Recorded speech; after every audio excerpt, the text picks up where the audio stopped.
Nisam pitala kuda ide, ćuteći kalibar njegovog opasača. Mislio bi da reda radi pitam, kao što su pitali za zdravlje, za posao, za druge žene. Za mene. Hranom zatrpavši riječi, izašao je iz mog svemirskog nemira, kao da će da se vrati za čas i da mi se okrene odmahujući rukom na neku buku u prizemlju, kao da će samo da opsuje van onako mljackajući zalogaje na neku psinu što dolje laje. Ja nisam plakala. Zaječao je urlik škripesta rudije zavjesa i htjela kroz prozor ga dozvati. Suviše dramatično, mili.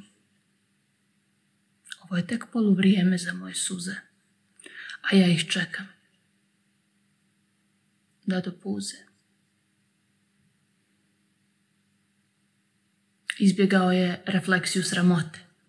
To je sve što nekom treba da poživi. Ponudila sam gram ljevenog stida, protrljao je obraz, uvukao zjenice lažući jednog besprijekornog sebe da je do mene. Da je do tebe.